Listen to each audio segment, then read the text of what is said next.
Alright, so we got the 11/22 spoilers, and I think that this is actually the last chapter of Egghead. Because Luffy and the Straw Hats are straight up leaving in this chapter. The Gorosei are leaving as well, and we're seeing a detailed silhouette of Joy Boy. We'll get into all of that, but first, let's go over what had happened in the previous chapter. So Luffy, Bonnie, and the Giants were continuing to take on Saturn, and Bonnie got like her second wind of Nika power, and she and Luffy like hit Saturn with this combo liberation Nika punch, and it completely wrecked him. Like, he was blown to bits, essentially falling into the ocean. And I'll get more into what's going on with the Gorosei and the ocean, because we've seen this a few times actually, but we're not finding out if he like fell into the ocean or not. But after that, the Thousand Sunny finally landed near where the giant pirate ship is, and Vegapunk's transmission seemingly ended, I guess, with him saying the fate of the world now rests in the hands of the one who finds the One Piece. And then we saw that, you know, awesome collage at the end of all the final players in the game. So coming into this one, we're seeing Emeth, the giant robot, continuing to fight the Gorosei.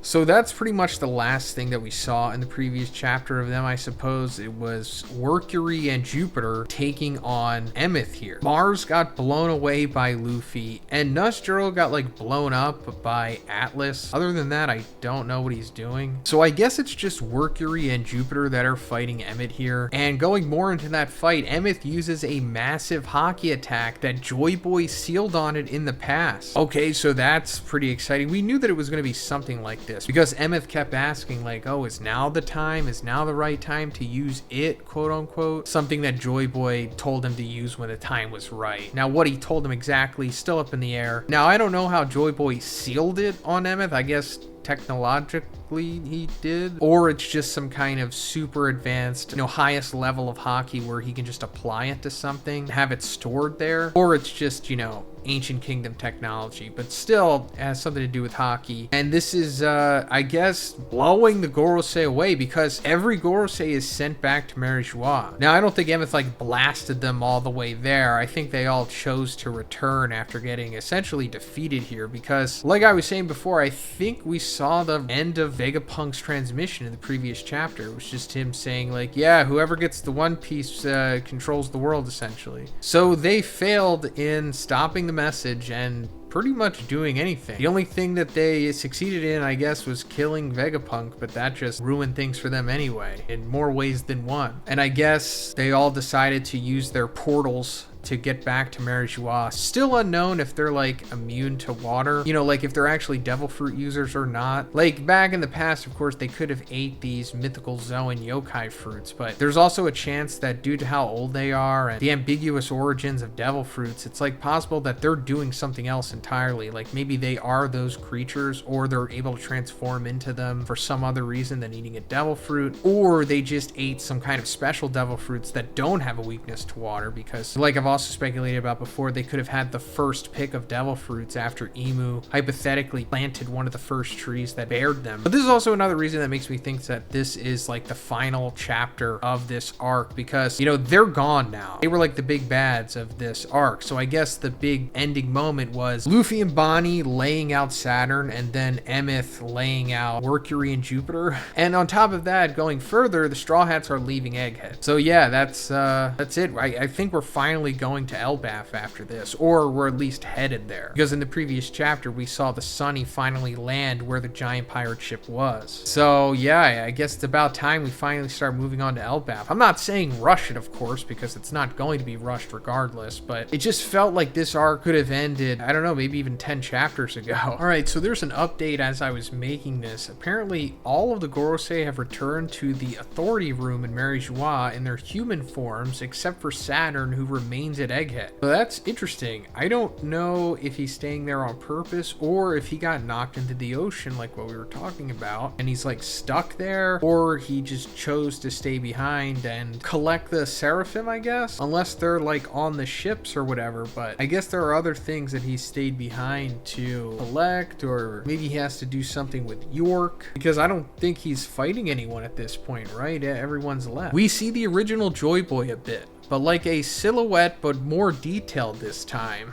Okay, I cannot wait to see this panel, because we have seen a silhouette of Joy Boy before, but he basically just looked like Luffy in that silhouette. And the one that we saw before that, which was like the first silhouette of Joy Boy, he still pretty much looked like Luffy, I guess, but he had more flame-like hair. Luffy in Gear 5 is more Super Saiyan-y, if that makes sense. But Joy Boy's looked more like the Lunarian Flame almost, or maybe even possibly the Mother Flame. And that could possibly go more into Luffy not fully unlocking all of the power of the Nika fruit. I actually talked about this in a collab that I did recently with Sai, where it's possible that there's going to be a Gear 6 where Luffy unlocks like fire powers or something, because, you know, if he's Sun God Nika, then why does his fruit ability have nothing to do with like the sun or fire or anything? It's just like rubber and Toon Force or imagination, reality manipulation, if you want to say that he has that. So it's possible that Joy Boy had like the fully unlocked fruit, and that's why he looks like he has fire hair. Also, he has like a sword and a spear too, which, you know, Luffy obviously doesn't use. And you know, it really remains to be seen what race he was, like if he was just a human or if he was a giant or if he was a buccaneer. In the silhouette that we saw recently where Joy Boy was fighting like the old kings, he looked like you know, just a human, I guess. Didn't really look like a buccaneer. He didn't have like buccaneer portions, unless like normally he is a buccaneer, and then when he goes into like the fruit power, he gets slim like Luffy, because that's what like Sun God Nika itself looks like, you know, or what he looks like in people's imaginations. That also makes me wonder, like, is Luffy using the hybrid version of his fruit power, or is he like going full-blown like just straight Zoan form? You know what I mean? Like Lucci, for example, we know when he's just in his hybrid form or his regular Zoan form. So like, what's going on with Luffy? I don't think that's ever been addressed yet. But first, let's talk about the sponsor of this video, Hovsco, because I just picked up their Hov Alpha 26-inch electric fat tire bike, and this thing is absolutely incredible. It's probably my favorite possession. Just looking at it, it's incredibly aesthetic, but it also has a 1300 watt motor with a high capacity integrated battery that gives you a range of up to 80 miles per charge. It also has a max speed of 28 miles per hour, as well as a 450 pound payload capacity, along with an intuitive LCD digital panel, front suspension, hydraulic disc brakes, a Shimano 7-speed shifter, a headlight and a tail light, as well as a solid aluminum crankset. It also has this really cool thumb throttle that allows you to just cruise without having to pedal. Like I said, this thing is incredible. I feel so safe on the road with it, and it's so powerful. It easily blasts through hills and incline and goes through rough terrain and the forest like it's nothing. That's one of the main reasons why I wanted to get it, because it's kind of difficult to go through trails and unpaved roads with traditional bikes. I also don't own a car, considering that I live downtown in the city. I don't have to deal with like car insurance and parking and mechanics and any of that stuff. You just get around no problem with this bad boy. So guys, you can get your very own Hov Alpha 26-inch electric fat tire bike by checking the link in the description. Thanks guys. But yeah, we'll see more of this hopefully by Wednesday. Let me know what you think about this in the comments, guys, and if you liked it, please give it a like and please subscribe if you haven't already. Have a great day, and I'll see you in the next one.